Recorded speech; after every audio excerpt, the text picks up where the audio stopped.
Jai, it's been a few years since you've been in Australia fighting. What does it mean to be coming home? Feels good, man. Feels good to be back in Australia, fighting back home, being a part of one of the biggest cards. You know, it's exciting. You know, we've waited for this time for quite a while now. You know, Tasman fighters and myself putting on another, you know, bringing a world title shot here. So it's good. Yeah. Some real, I guess, emotional memories, isn't it? Your last time here, Jai, you know, breaking your jaw, winning the world title that night. What does that, when you look back at that moment, what does that mean in your career and what you did that night? It's a huge milestone.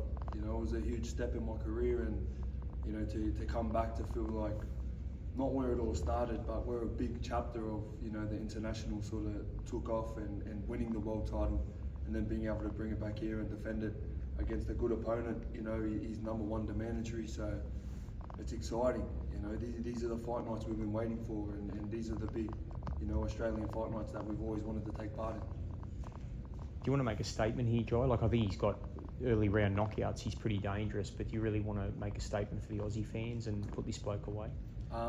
Every time we step in the ring, we want to make statements. You know, every time we step in the ring, we want to prove why we're the best, why people call me, you know, the best cruiserweight in the world. We got to keep proving that. You know what I mean? Like, your last fights are your last fights, but every fight counts. You know, and we're chasing these unification fights as well. So every win, you know, it's a must win. You know, losing is not an option for us. So, you know, whether it's a knockout or by points, we have to get our hand raised at the end of it. Yeah. What's the long-term goal, Jai? Is undisputed? Is that the next goal for you? Definitely. We've been chasing these unification fights for quite a while, but you know, we've got a mandatory first, and he's a serious fight, so we're not taking him lightly. You know, this is our full focus, January 8th, and then you know, we've got a good fight on our hands. You know, and it's here on home soil, so you know, it means a lot. We're very focused. Yeah. So you mentioned it might be the last time for a while you fight in Australia. Is it a little bit sad once you reach that point in your career where you've kind of outgrown fights at home? I don't think I've outgrown fights at home. You know, I feel like Australia always has the potential to put on big fights, but it's just about Australia sort of working together to make these things happen. You know what I mean?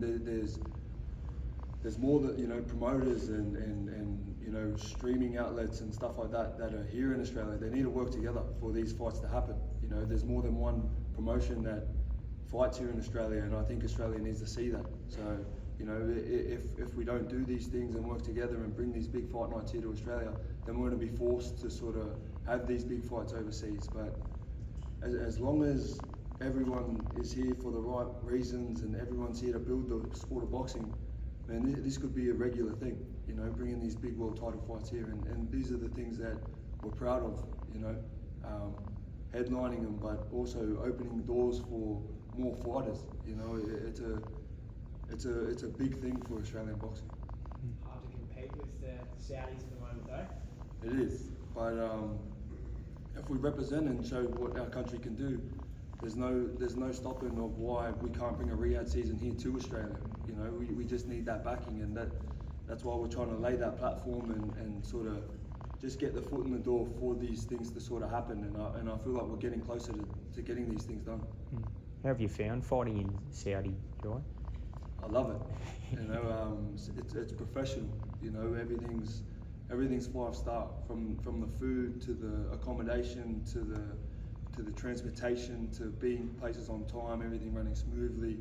It's professional, and that's where we are at the moment. We're professional fighters.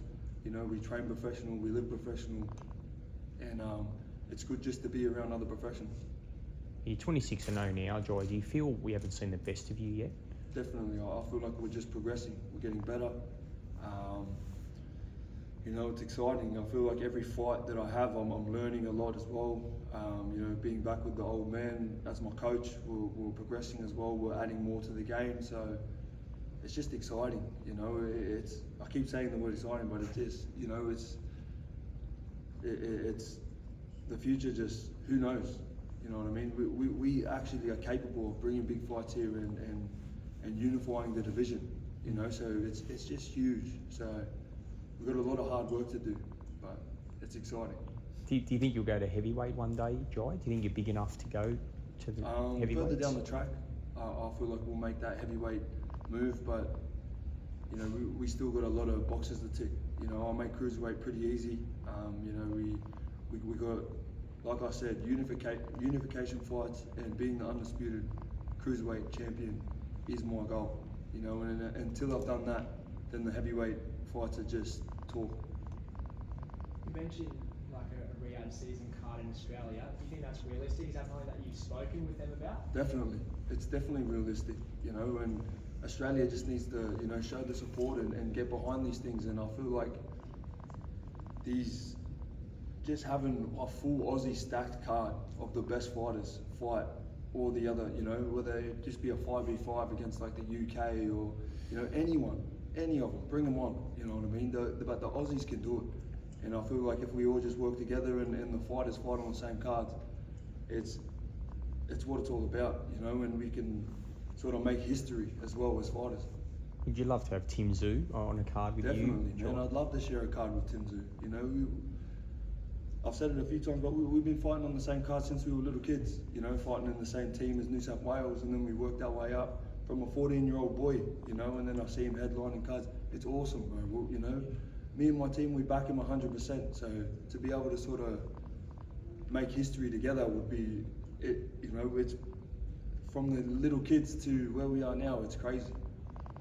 With Tim's last fight, that might be like a cautionary tale for a lesser known opponent who's a dangerous puncher and potentially not taking it as seriously as he should have. Is that something that you've got in the back of your mind, making sure you train as hard as you possibly can? We always train hard. We always are ready for anything that comes in the ring. You know, it's not accident that we're here. It's not accident that we're world champions. You know, we train and prepare like world champions. So we just got to do it all again. Get in those trenches, train hard, and the hard work speaks for itself. I know you said all your focus is on unifying the cruiserweight title, but you know, Jake Paul fought Mike Tyson last weekend. He said he'd like to fight Canelo at cruiserweight. Would you be open to a fight against Jake Paul? I'm not here to call out Jake Paul. You know, I feel like they're in a different business to us. All I'm interested in is becoming the best fighter in the world. They're the most famous fighter, you know what I mean? I feel like it's two different businesses, so, you know, I'm chasing unification fights. Do you think he'd ever fight someone like you?